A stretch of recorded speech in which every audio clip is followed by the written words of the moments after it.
Hi, Miss Kami. Itago na lang po ang pangalan ko bilang Jessa, 27 years old. Magandang trabaho ko. Isa akong freelance model. Maganda kasi ang katawan ko at marami din po akong manliligaw. Pero hindi ko sila sinagot. Hindi ko na lang sasabihin kung taga saan ako. Pero nasa Pilipinas pa naman ako. Malaki sana ang kita sa pagmamodel ko kung tuloy-tuloy ito. Pero parang isang beses, sa 2 linggo lang ako nagkakaroon ng trabaho. Gusto ko rin pumasok bilang artista, pero walang koneksyon at mahirap makapasok. Puyat, pagod, gutom, iyon lang nakuha ko. Bilang isang freelance model, hindi talaga sigurado ang kinabukasan. May mga araw na halos buong linggo akong naghihintay ng tawag mula sa mga photographer o event coordinator, pero wala namang dumarating. Kapag may trabaho naman, kailangan kong magpuyat sa pag-aayos ng sarili. Mag-ensayo ng pose, magbawas ng kain para manatiling fit ng katawan, at maglakad ng ilang kilometro papunta sa mga estudyo o event place dahil minsan kulang ang pamasahe ko. Nakatira lang ako sa maliit na inuupahang apartment. Minsan umaabot sa punto na noodles lang kinakain ko sa loob ng 2 araw para lang may maipangbayad ako sa renta. Kahit ganoon, hindi ko pinapakita sa mga tao sa paligid ko na nahihirapan ako. Kapag nasa harap ako ng kamera, kailangan kong ngumiti, magmukhang confident, at magpanggap na parang perpekto ang buhay ko. Hanggang sa mayroong kumuha sa akin bilang model ng isang product. At doon ko nakilalang isang mayor. Itago na lang po sa pangalan na Luis. Mayroon na siyang asawa at anak. Isang maliit na promotional event lang iyon para sa isang bagong produkto. Nakasuot ako ng simpleng damit na pinahiram lang ng organizer. Marami ring tao sa venue. Mga staff, photographer, at ilang lokal na opisyal na inimbitahan para sa programa. Habang naghahanda ako sa gilid ng stage, napansin kong may mga taong nagkakagulo sa may entrance. May paparating daw na mayor ng lugar. Hindi ko naman iyon gaanong pinansin dahil sanay na akong may mga politiko sa ganitong events. Friend ko yan si Mayor Luis. Saad ni Luke sa akin, ang owner ng product na ipopromote ko. Lumapit siya sa akin habang inaayos ko ang buhok ko sa salamin. Magpakilala ka. Bakunin ka niya sa mga barangay-barangay na model. Saad pa sa akin ni Luke. Napatingin ako sa kanya. Medyo nag-aalinlangan. Hindi ko ugali ang lumapit sa mga taong hindi ko naman kilala. Lalo na kung may posisyon sila. Nako, sir, nakakahiya naman. Baka sabihin niya piling ako. Sagot ko. Ngumiti lang si Sir Luke. Parang alam na alam niya ang sitwasyon ko. Kailangan mo ng pera, hindi ba? Para sa renta ng bahay niyo. Saad niya sa akin. Napayuko ako sandali. Tama siya. Kahit gaano pa ako kahiyain, mas matimbang pa rin ang pangailangan ko. Sinabi pa sa akin ni Sir Luke na walang mararating ang hiya ko. Tama naman siya, kaya nilakasan ko ng loob ko. Huminga ako ng malalim bago ako lumapit sa grupo kung saan nakatayo ang mayor. Nakasuot siya ng polo na may nakaborda na logo ng lungsod at napapalibutan ng ilang staff at barangay officials. Hi Mayor Luis, ako po yung model ni Sir Luke dito. Pagpapakilala ko. Tinignan naman niya ako mula ulo hanggang paa. Sabay ngiti sa akin. Hindi ko maiwasang makaramdam ng konting kaba habang sinusuri niya ako. Kumusta? Ayos bang boss si Luke? Tanong niya sa akin. Ayos naman po. Sagot ko. Tumango na lang siya at dahil wala na siyang sinabi pa, ay umalis na ako. Akala ko ay hanggang doon lang lahat. Matumal pa rin sa akin ang trabaho. Kaya napilitan na lang akong mag-apply bilang isang sales lady. Ilang araw akong naglakad-lakad sa mall. Nag-iiwan ng resume sa iba't ibang tindahan. Kahit hindi iyon ang pangarap ko, tinanggap ko na sa sarili ko na baka iyon na munang kailangan kong gawin para mabuhay. Pero kung kailan ay tanggap na ako, ay biglang mayroong tumawag sa akin. Hi, eto ba si Miss Jessa? Tanong sa akin ng isang babae sa kabilang linya. Opo, sino po sila? Tanong ko. Staff po ako ni Mayor Luis. Pinapatanong niya po kung available po kayo. Need po kasi ng isang model para sa event sa Barangay Marikit. Paliwanag sa akin. Bigla akong napangiti. Hindi ko inaasahan na maaalala pa pala niya ako. Kahit sandali lang kaming nagkita. Opo, available ako. Tanggap ko agad sa offer. Binigyan niya ako ng details sa trabahong ibibigay sa akin. Hindi lang naman ako yung tinawagan nila at mayroon din akong kasama. Noong araw ng event, simple lang ang ginawa namin. Tumayo sa tabi ng stage, ngumiti sa mga tao, at sumama sa ilang photo opportunities habang nag-iikot si Mayor Luis sa mga residente. Pero kahit ganoon, masaya ako dahil maayos ang bayad at maayos din ang trato sa amin. Hanggang sa inimbitahan na ako ni Mayor kumain. Pero mayroon kaming mga kasama. Isang gabi iyon, matapos ang isa na namang event sa barangay. Pagkatapos ng programa at pictorials, sinabi ng isa sa mga staff na may dinner daw para sa mga tumulong sa event. Dinala nila kami sa isang medyo mamahaling restaurant sa bayan. Hindi ito kasing enggrande ng mga fine dining na nakikita ko sa internet. Pero para sa akin, napakaganda na nito. Mahaba ang mesa na inihanda para sa amin. May mga barangay captain, ilang staff ni Mayor, at 2 model na kasama ko rin sa event. Ako ay naupo sa bandang gitna, medyo malapit sa kinauupuan ni Mayor Luis. Habang dumarating ang mga pagkain, seafood, karne, at iba't ibang putahe, hindi ko maiwasang mamangha. Hindi ako sanay sa ganitong klaseng hapunan. Sarap. Saad ko sa kasama ko. Napangiti siya habang kumakain din kami. Halos lahat kami ay mukhang pagod mula sa buong araw na programa. Pero kahit papaano ay naging masayang atmosphere sa mesa. Pagtingin ko kay Mayor Luis ay nakita ko siyang nakatingin sa akin. Hindi ko naman iyon pinansin dahil parang tinitignan naman niya lahat. Minsan ay nagkakatawanan sila sa kabilang bahagi ng mesa. Minsan naman ay tahimik lang habang kumakain. Paminsan-minsan ay nagkakatagpo ang tingin namin. Pero agad ko ring iniiwas ang mata ko. After kumain ng dinner, lumabas na lahat ng kasama namin. Pero pinigilan ako ng isa sa mga staff ni Mayor. Akala ko ay sabay-sabay na kaming aalis. Kaya medyo nagtaka ko nang hawakan niya ng marahan ng braso ko. May offer si Mayor sa'yo. Pwede bang mamaya ka na lang muna umuwi? Tanong sa akin. Napangiti naman ako. Iniisip na baka may panibagong event na ipapagawa sa akin. Ay, sige po. Kahit bukas pa po ako dito. Biro ko sa kanya. Natawa lang siya sa sagot ko. Pero hindi siya nagsalita kung ano talaga ang pakay ni Mayor. After ilang minuto lang, ay tinawag na ako ng staff ni Mayor. Sumunod ka sa akin. Sagot sa akin. Agad naman ako sumunod sa kanya. Dumaan kami sa likodan ng restaurant at mayroon naghihintay na kotse doon. Pinagbuksan pa ako ng pinto at pagpasok ko doon ay nakita ko si Mayor. Medyo nagulat ako dahil siya pa lang naghihintay sa loob ng sasakyan. Nakarelax lang siya sa upuan habang nakatingin sa labas ng bintana. Hello po, bati ko. Ay, sagot niya sa akin. Umandar na ang kotse at dinala kami sa isang condominium. Tahimik lang si Mayor, kaya hindi ako nagsasalita. Habang umaandar ang sasakyan sa mga kalsadang maliwanag sa gabi, hindi ko maiwasang mag-isip kung bakit niya ako sinama. Paminsan-minsan ay sumisilip ako sa bintana habang tahimik lang sa loob ng kotse. Pumasok kami sa isang unit ng condominium, pero kaming 2 na lang ni Mayor doon.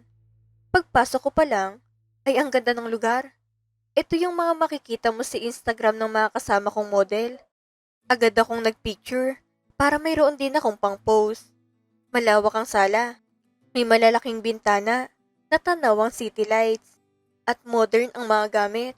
Puting sopa, glass table, at mga dekorasyong mukhang mamahalin. Enjoy the place. Saad ni Mayor sa akin. Habang nag-iikot ako sa loob, napansin ko ang isang mesa sa gilid ng sala kung saan may mga nakalagay na paper bags na may logo ng mga sikat na brand. Mayroon ding pabango at nagniningning ang mga mata ko nang makita ko ang mga luxury bag na nakalagay pa sa paper bag. Hindi ko mapigilang hawakan ang isa sa mga ito. Parang hindi ako makapaniwala na nakikita ko sila ng personal. Para sa'yo yan lahat. Saad ni Mayor sa akin. Nanlaki ang mata ko sa sinabi ni Mayor. Seryoso po? Tanong ko. Tumango siya sa akin. Lumapit siya sa akin. At hinawakan ang balikat ko. Pati yung kondo na ito, magiging sayo kung pagbibigyan mo ko. Saad niya sa akin. At nilapit ang labi niya sa leeg ko. Umiwas ako kay Mayor at tinignan siya sa mata.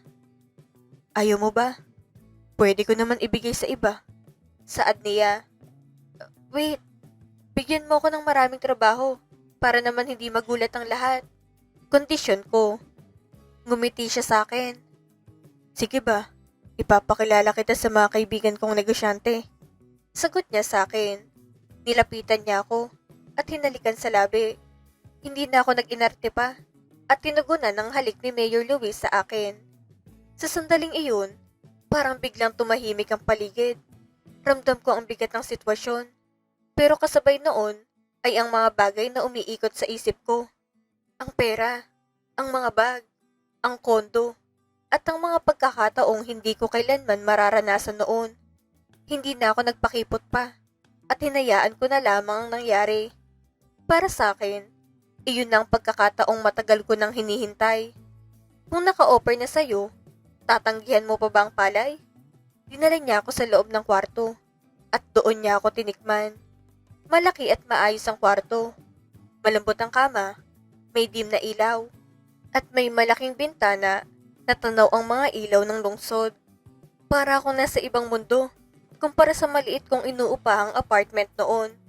Habang naroon kami, iniisip ko na lang na iyon ang kapalit ng buhay na gusto kong maabot.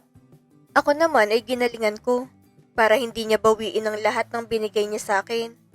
Nang matapos siya sa akin, ay umalis na ito at iniwan na ako sa unit. Tahimik na nagsara ang pinto matapos siyang umalis. Naiwan akong mag-isa sa loob ng condo unit na iyon habang nakahiga sandali sa kama at iniisip ang nangyari. Hindi ko alam kung dapat ba akong kabahan o matuwa. Pero mas nangingibabaw ang pakiramdam na may nagbago na sa buhay ko. Habang kumot lang nakabalot sa akin, hindi ko maiwasan na mapangiti. Agad akong tumakbo sa mga bags at napapapikit ako sa bango. Isa-isa kong binuksan ng mga paper bags.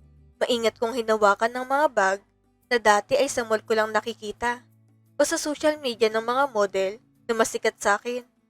Amoy bago pa ang mga ito at pakiramdam ko ay parang panaginip lang lahat. Finally, mayroon na rin akong legit na bag. Sagot ko, matagal ko na kasing pangarap magkaroon ng ganon. Hindi yung imitation o ukay lang, kundi yung totoong brand na nakikita ng mga tao at alam nilang mahal. Inuwi ko ang isang bag sa bahay namin at yun ang lagi kong ginagamit. Simula nang pinagbigyan ko si Mayor Luis, marami nang tumatawag sa akin at nag-o-offer ng trabaho. Hindi ko alam kung coincidence lang ba iyon o dahil sa mga koneksyon ni Mayor, pero biglang dumami ang tumatawag sa akin. May mga brand na naghahanap ng model, may mga event na kailangan ng promotional girl, at may mga photoshoot na dati ay hindi man lang ako tiyatawagan. Ma, bilhin niyo na lahat ng gusto niyo. Saad ko. Nang makita ng nanay ko ang mga pinamili ko para sa bahay, mga bagong appliances, grocery, at mga gamit, halos hindi siya makapaniwala. Hindi ko na ipinaliwanag kung saan galing ang pera. Ang mahalaga sa akin noon, natutulungan ko na ang pamilya ko. Grabe ang bagsak ng pera sa amin ngayon. 2 buwan pa lang, pero nabibili ko na lahat ng gusto namin. Dati, iniisip ko pa kung paano pagkakasyahin ng ilang daang piso sa isang linggo. Ngayon, parang normal na lang sa akin ang maglabas ng pera para sa mga bagay na gusto ko. At doon na rin ako tumitira sa kondo na binigay ni Mayor. At least ngayon, hindi halata na bigay lang sa akin ito. Kapag may nagtatanong, sinasabi ko lang na inuupahan ko iyon dahil sa trabaho ko. Sa loob-loob ko, mas mabuti ng ganoon kaysa marami pang magtanong. Madalas pupunta si Mayor doon para dalhan ako ng regalo, bigyan ako ng pera, kapalit ng ligaya niya sa katawan. Kapag dumarating siya, Madalas may dala siyang kung ano-ano, mga alahas, pabango, o sobre na may laman na pera. Unti-unti, nasanay na rin ako sa ganoong setup. Dahil sa pera, wala na akong pakialam kung mayroong asawa at anak si Mayor Luis. Ang importante sa akin ay kaya ko nang makipagsabayan sa lahat. Sa mundong ginagalawan ko, marami ring gumagawa ng ganitong paraan para makaangat. At sa isip ko noon, bakit ako magpapahuli? Iba kasi ang feeling. Pag nakikita mo yung mga kasama mo na nauunahan mo na sila. Yung mga dating kasabay ko sa auditions. Minsan sila pang lumalapit sa akin ngayon para mga musta. Mayroon akong isang whitening product. Ako ang model noon. Friend din ni Mayor Luis ang may-ari. Malaki ang shoot na iyon. May studio, maraming ilaw, at may production team na nag-aasikaso sa lahat. Ikaw pala, Melanie. Model ka rin nila? Taka kong tanong. Si Melanie, yung madalas kong makasama dati sa pagpila. Pero siya ang laging napipili pag kaming dalawa na lang. Noon, halos sigurado na akong siyang kukunin kapag pareho kaming nasa final selection. Kaya nagulat din ako nang makita ko siyang nandoon. Hindi naman. Extra lang ako. Sagot niya sa akin. Mukhang nahihiya pa siya habang sinasabi iyon. At napansin ko na parang hindi siya komportable sa sitwasyon. Hayaan mo. Next time, ikaw naman ang makakakuha ng next project. Pampalubag loob ko sa kanya. Pero nasa isip ko, wala naman akong pake. Kung hanggang dyan ka lang. Sa totoo lang, alam kong malayo na ang pagitan ng sitwasyon namin ngayon. Nagsimula na kaming magtrabaho at umabot kami ng gabi. Nagulat ako nang biglang dumalaw si Mayor Luis. Biglang nagkaroon ng kaunting galaw sa set nang dumating siya. Nagbati ang may-ari ng produkto at ilang staff sa kanya. Ngumiti ako sa kanya nang mapatingin siya dito. Sandali kaming nagkatitigan at parang may lihim na pagkakaintindihan sa pagitan namin. Iba yata yung tingin sa'yo ni Mayor. Tanong ni Melanie sa akin. Siyempre, kailangan niyang maging mabait dahil Mayor siya. Sagot ko na lang. After ng shoot, ay mayroong staff ni Mayor ang umalalay sa akin, papunta sa fire exit, at nakaabang na yung kotse niya sa akin doon. Gabi na noon, at halos tapos ng lahat ng tao sa studio. Ang iba ay nagliligpit na ng ilaw at kamera, habang ang production team ay nag-uusap-usap tungkol sa susunod na schedule ng shoot. Lumapit sa akin ang isa sa mga staff ni Mayor at marahang hinawakan ng braso ko na para bang sinasabing sumunod ako sa kanya.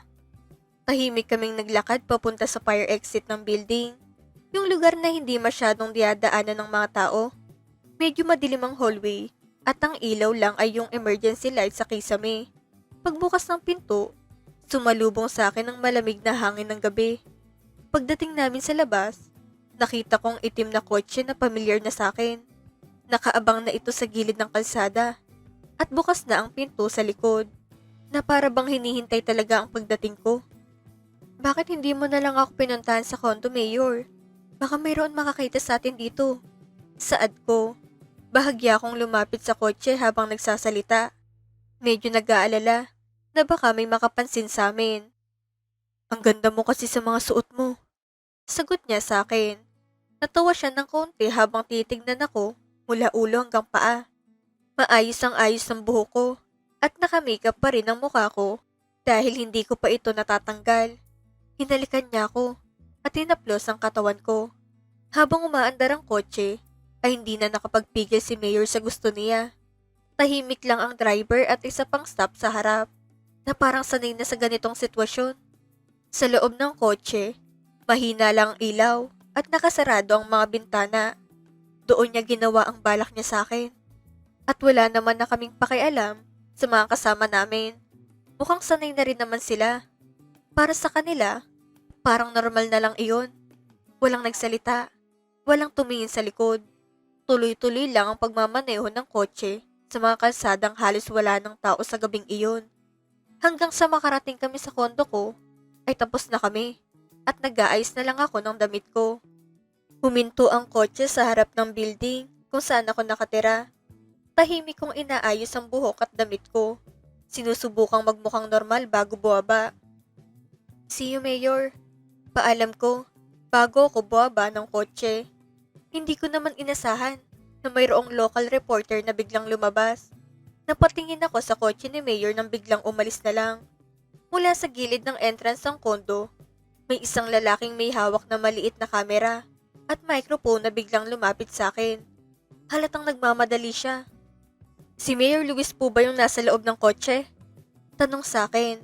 Nagulat ako sa tanong niya at sandaling tumingin sa papalayong kotse bago ako sumagot. Ha? Ano naman kinalaman ni Mayor Luis? Friend ko lang yung nandoon sa kotse. Pag dinay ko, agad na akong pumasok sa loob ng kondo at pumunta sa unit ko. Medyo kinabahan ako doon dahil akala ko ay mabubuking na ako. Habang nasa elevator ako, ramdam ko ang mabilis na tibok ng puso ko. Iniisip ko kung nakita ba talaga nila si Mayor o naghinala lang sila. Biglang lumabas naman ang issue ko kay Mayor na marami daw nakakakita sa amin. Pero deadma lang ako doon. Mayroon pa rin naman kumukuha na model sa akin dahil kay Mayor. May ilang chismis na kumalat sa social media at sa mga event circles. May mga nagsasabing lagi raw akong nakikita kasama si Mayor pero wala naman talagang ebidensya. Hanggang sa nagkaroon ng issue si Mayor sa corruption at napunta sa kanyang spotlight. Halos lahat ng news channel ay tungkol sa kanyang balita. May mga investigation, hearing, at kung ano-ano pang aligasyon laban sa kanya. Biglang nawala ang connection ko sa kanya. After ng issue, wala nang kumukuha sa akin. Yung mga dating tumatawag sa akin para sa projects, bigla na lang hindi na sumasagot sa messages ko. Yung mga brand na dati ay excited na kunin ako, tila biglang nagbago ang isip. Akala ko ba, owner ang lumalapit sa'yo? Bakit biglang layo ang magka-issue si Mayor Luis? Saad sa akin ng isang model din. Narinig ko ang pabulong na usapan ng ilang model sa backstage ng isang maliit na event kung saan assistant na lang ako. Ako naman ngayon, ang naging assistant lang. Usap-usapan pa rin naman ang issue ko kay Mayor Luis, pero wala naman silang proof na maipakita. Minsan, ako na lang nag-aayos ng gamit ng ibang model, nag-aabot ng damit, o tumutulong sa pag-aayos ng set. Alam mo na, lumayo ka muna dyan sa Mayor na iyan. Baka madamay ka pa. Payo ng mama ko sa akin. Opo, sagot ko lang. Bumalik na ako sa bahay namin dahil pinaalis na ako ng staff ni Mayor dahil magkakaroon ng investigation. Baka masali yung kondo na nakapangalan kay Mayor Luis. Isang araw, tumawag ang isa sa mga staff niya at sinabi na kailangan ko nang umalis sa kondo dahil may mga mag-iimbestiga raw sa mga ari-arian ni Mayor. After kong pumunta sa taas, ay bigla naman akong bumagsak. Iba talaga pag mayroon ka lang koneksyon sa magaling ka talaga. Pakiramdam ko, parang biglang nawala lahat ng pinaghirapan ko sa loob lang ng ilang linggo. Dahil doon, ay na-stress ako at sinubukan kong puntahan ang bahay ni Mayor. Kaso ang anak niya nakaedad ko lang ang sumalubong sa akin. Ang kapal naman ng mukha mong pumunta ka dito. Banat niya sa akin. Pagkabukas pa lang ng gate ng malaking bahay nila, iyon agad ang sumalubong sa akin. Nakatayo sa may berandang anak ni Mayor. Nakatingin sa akin ng matalim. Halatang galit siya. At parang matagal na niyang hinihintay ang pagkakataong makita ako ng personal. Napatigil ako sandali sa kinatatayuan ko. Hindi ko inaasahan na siya mismong haharap sa akin. Kakausapin ko lang si Mayor. Sagot ko. Pinilit kong maging kalmado ang boses ko. Kahit ramdam ko ang tensyon sa paligid. Nakatayo lang ako sa labas ng gate. Hawak ang bag ko. Umaasang lalabas si Mayor at kakausapin ako kahit saglit lang. Ikaw ang dahilan kung bakit laging nag-aaway ang magulang ko. Malandi ka. Giit niya pa sa akin. Galit na galit ang boses niya. Kita ko sa mga mata niya ang sama ng loob. Para bang matagal na niyang kinikimkim ang lahat at ngayon lang niya nailabas. Akala ko walang alam ang pamilya niya, pero nagkamali pala ako. Sa isip ko noon, lihim lang lahat. Akala ko kaming dalawa lang ni Mayor ang nakakaalam ng totoong nangyayari. Hindi ko iniisip na maaaring umabot iyon sa pamilya niya. Tumawag ng security yung anak ni Mayor at pinaalis ako. At pinagbawalan na rin akong pumunta doon. Makalipas ang ilang minuto, lumapit ang dalawang security guard sa akin. Maayos naman ang pakikitungo nila, pero malinaw ang sinabi. Kailangan ko nang umalis. Habang naglalakad ako palayo sa gate, pakiramdam ko ay mas mabigat ang bawat hakbang ko. Para akong binuhusan ng malamig na tubig. At doon ko lang tuluyang naintindihan na wala na talaga akong babalikan. Wala na akong naging choice. Dahil hindi ko na kayang gamitin pa si Mayor. Hanggang sa umabot na binenta ko na lahat ng regalo niya sa akin. Dahil sa kinailangan ko ng pera. Isa-isa kong binenta ang mga bag, alahas, at pabango na ibinigay niya sa akin. Yung mga bagay na dati ay ipinagmamalaki ko. Ngayon, ay kailangan ko ng pakawalan para lang may maipambayad ako sa gastusin. Bumalik talaga ako sa baba. Mula sa kondo na may tanaw na city lights, bumalik ako sa maliit naming bahay. Mula sa mga photoshoot at events, bumalik ako sa paghahanap ng maliit na trabaho. Sayang ka, mas pinili mong kumabit kaysa paghirapan ng lahat. Wala talagang permanente, no? Saad sa akin ng isang sikat na model. Nagkita kami minsan sa isang maliit na event kung saan assistant na lang ako. Nakatayo siya sa harap ko. Maayos ang ayos at halatang mas lalo pang sumikat ang karir niya. Hinayaan ko na lang dahil totoo naman iyon. Hindi na ako sumagot pa. Alam ko sa sarili ko na may punto siya. Hindi ko rin naman maitatanggi ang mga naging desisyon ko. Miss Kami, dahil sa nangyaring iyon, sinisikap kong magsimula ulit sa baba. Gusto ko talaga mag-model at gagawin ko na iyon sa tamang paraan. Nagkamali ako, pero gagamitin ko iyon na lakas para muling makabalik sa taas. Ngayon, mas pinipili ko ng mga maliit na trabaho. Kahit maliit ang bayad, basta alam kong malinis at pinaghirapan ko. Nag-aaral din ako kung paano mas mapapabuti ang sarili ko sa pagmamodel, sa postura, sa paglalakad, at sa pakikitungo sa mga tao. Hindi lang isang isyu ang makakapagpatigil sa akin. At hindi na rin ako babalik sa pagkakamali ko na iyon. Sa susunod na pagsulat ko sa inyo, Miss Kami, successful na ako, na walang halong koneksyon, kung hindi pure talent ko lang ang nagpapaangat sa akin. Hanggang dito na lang. Nagmamahal. Jessa.